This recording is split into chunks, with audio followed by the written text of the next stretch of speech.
Today we are going to be talking about Sherri Papini.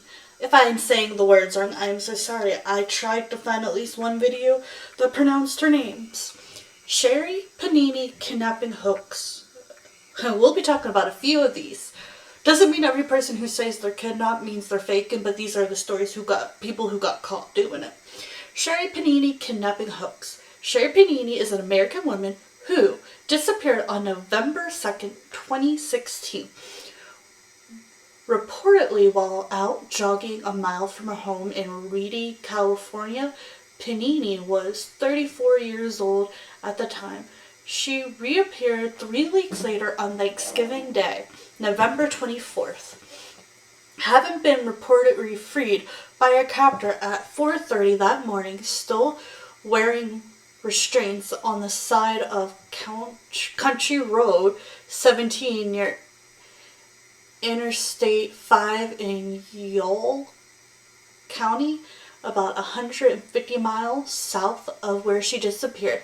The case garnered major media attention, with national law enforcement experts, reporters, doubts or otherwise baffled as to the likely details and inconsistencies of the reported abduction. In August 2020, she stood by her story when questioned by a federal agent and a detective from the SHASTA County Sheriff's Office. Despite being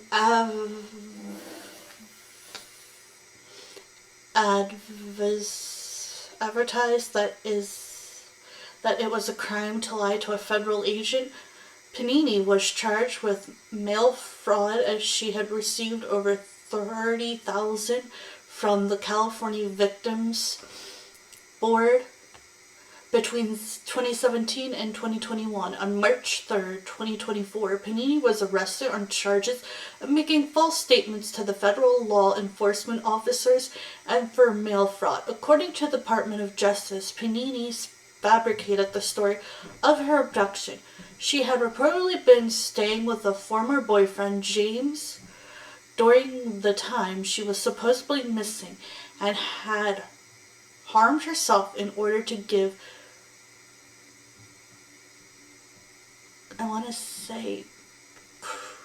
credence to her lies. On March 9th, 2022, Papini was released from jail before her trial on a $1,000 bond, and after surrendering her passport, she and her lawyer had no comment on the allegation against her. Papini had faced up to 25 years in prison between the charges of mail fraud and lying to a federal officer. Having 6 weeks after her arrest, Papini signed a plea deal, admitting that she had orchestrated the hoax. In September 2020, she was sentenced to 18 months in prison and fined $300,000. Sherri Lewis Graff was born on June 11, 1982. She was married Keith Papini in October 2009. The couple had 2 children together, 1 son and 1 daughter. On March 3rd, 2022, the day on which Sherri was arrested on federal charges, the couple separated. In April 2022, a few days after Sherri pleaded guilty to fraud charges, Keith filed for divorce from his wife and for sole custody of the children. At that point, you would have to. Timeline. Sherri's husband, Keith Papini, first became concerned when he returned from his job at Best Buy on November 2nd, 2016, and could not find his wife at home. He eventually used the Find My iPhone application to locate her cell phone and earbuds at the intersection of Sunrise Drive and Old Oregon Trail, about a mile from their home. According to County Sheriff Tom, in interviews, Papini said she was held by 2 Hispanic women who took steps to keep their faces hidden from her, either by wearing masks or by keeping Papini's head covered. Papini was branded on her right shoulder during her captivity, but details of what the brand included have not been revealed. When the investigation questioned Sherri at a later date, she claimed that it looked like a verse from the book of Exodus, but she did not provide any solid evidence behind this vague claim. According to a statement by her husband, Keith Panini, Sherri was physically abused during her captivity, had her nose broken and her hair cut off, and weighed 87 pounds when she was released. At that time, the sheriff said it was still an active investigation and authorities were looking for a dark-colored SUV with two Hispanic females armed with a handgun. Detectives have authored close to 20 search warrants, including some in Michigan. It said they were expecting cell phone records, bank accounts, emails, and social media profiles. The FBI provides assets in the case.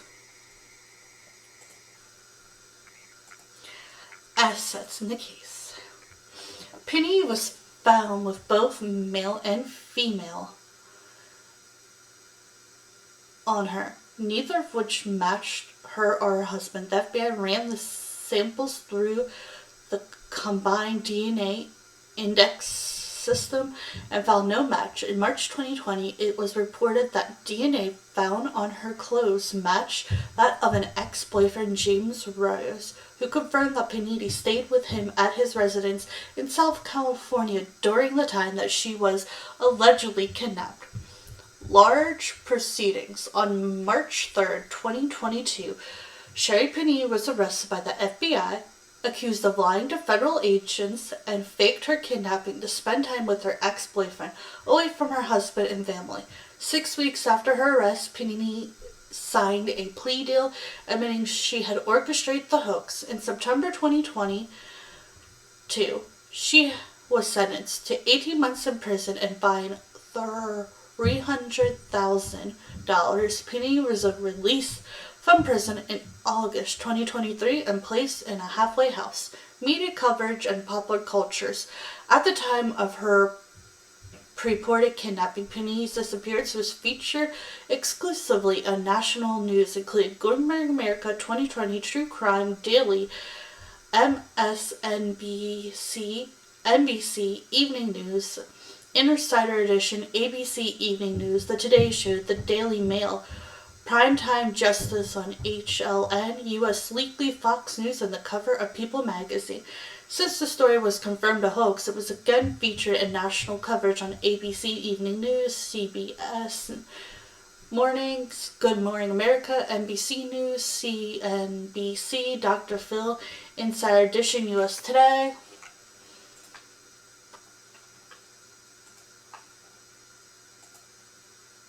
Let's continue. Sherri Papini hasn't paid $300,000 fine for faked kidnapping court. Sherri, who faked kidnapping in 2016 gained national attention, has yet to pay hundreds of thousands in the restitution of the hoax.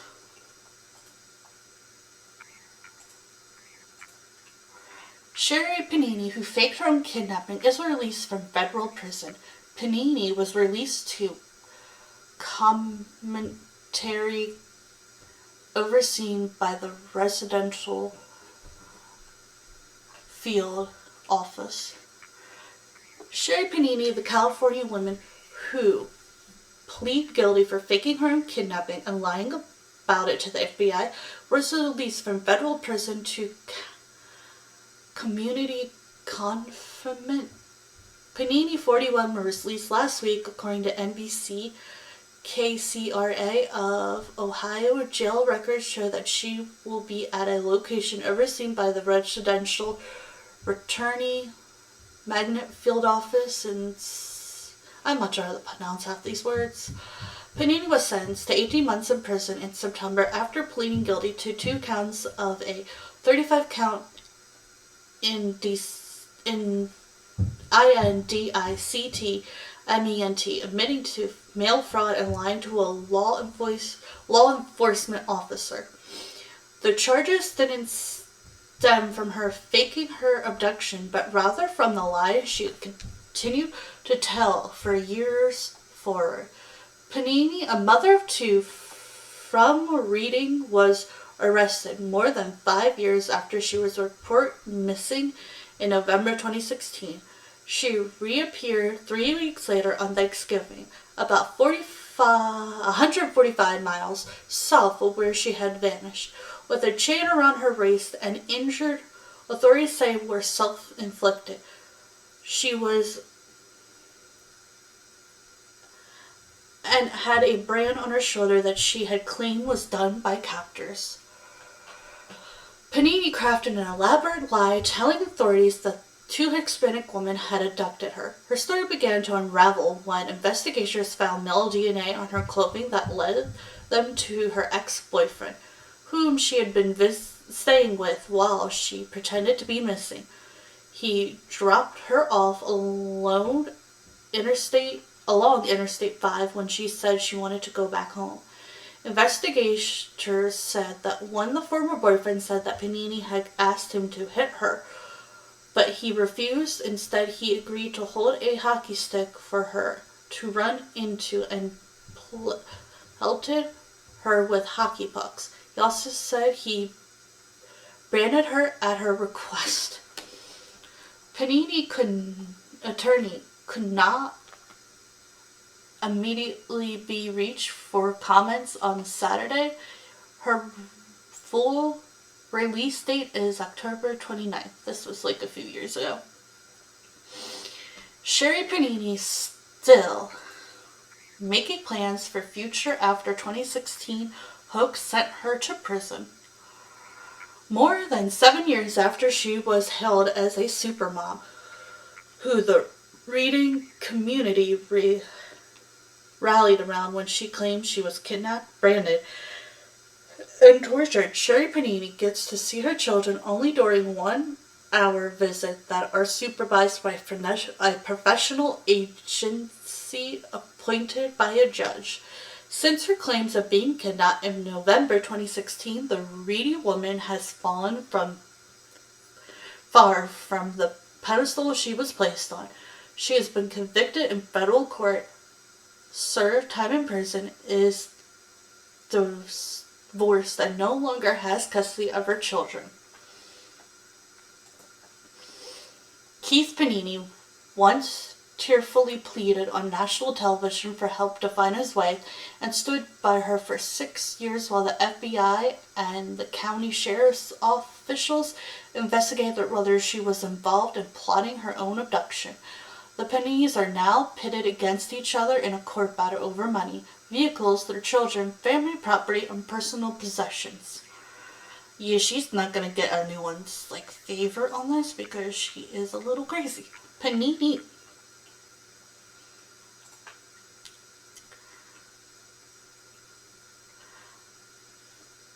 Papini's face-off in a highly emotional divorce. In a December 2023 ruling in the divorce case, Super Court Judge Catherine Burden acknowledged the animosity between the former husband and wife. The case involves very highly emotional charged facts surrounding the alleged abduction and later arrest of Miss Papini. Burton wrote in a ruling in the case. Reading attorney Russell Watts, who represented Keith Papini, noted in a written argument filed in the court in October 2023 that Sherri Papini fake kidnapping would be a central part of a dispute over splitting up family property and funds. Swats goes on to point out that Sherri Papini would still be hiding from the public over her fake kidnapping scheme if investigators with the FBI and the county sheriff's office had not uncovered her ruse. Sherri Papini goes missing and search for her beginnings. The odd series of events began in the afternoon of November 2nd, 2016, when Keith Panini learned his wife did not pick up their two children from daycare. When he returned to their homes that afternoon, no one was there. He used an iPhone app to locate his wife's phone, which was found alongside a road near their rural home north of Reading. Their family assumed she had been gone for a jog and at some point went missing. Investigators said that they were strands of her hair also found along with her phone. Family members said at the time that Sherri Papini typically picks the couple's two children from daycare in the afternoon. Jogging in the neighborhood also was not unusual for her. She's here with them every day, gardening and doing projects. There's just no way she would just take off. Suzanne Panini, Keith's Panini sister, said at the time. During the 3 weeks she was missing, the Reading County rallied around the family to conduct searches for Panini, who at the time was 34 years old. Keith Panini appeared on national news shows and tearful plead for his wife's return, and Reading Sign Company volunteered to make sign posters around town asking people to be on the lookout for her, as if she were a missing pet. Strangers volunteered to join in the search for her. Media from around the world descended on Reading and attended regular benefits briefings by the sheriff counties. While the sheriff's office had no official referred to her disappearance as an abduction or kidnapping, a self-described hostage narrator appeared on the screen to devise a strategy to gain her release. An attorney donor offered a $1,000 reward for Panini's safe return. On Thanksgiving Day, some 3 weeks after her disappearance, she was discovered walking down a rural frontier road in Weil County, not far from Interstate 5. Sheriff's office said she chained, bruised, and blonde hair had been cut. She had been branded, officials say. In the weeks to come, Panini's family and law enforcement describes how she had allegedly been abducted by two Hispanic women who loaded her in a van and drove her to an unknown location where she was held and beaten repeatedly. Bergson said the branding was not a symbol but a message. After she returned to Reading home, the family triumphantly moved out of their house in Mount Gate to gain some privacy. But the Reading community still rallied around Panini, even though she did not attend events held for her. On December 3rd, just over a month after her disappearance, some 400 members of the community gathered for the Reading City auditorium for a photo shoot to make into a Christmas card to present to Panini. "I'm happy that she's back," one woman said at the event. "Sherri is home because we kept her picture up, because we didn't give up." She said Panini's case made her worry about her family's safety and left her feeling uneasy about being outdoors with her daughter. And that is something as a community we need to be able to say, we are not going to tolerate this. She said, "I want our ladies and our young ones to feel safe."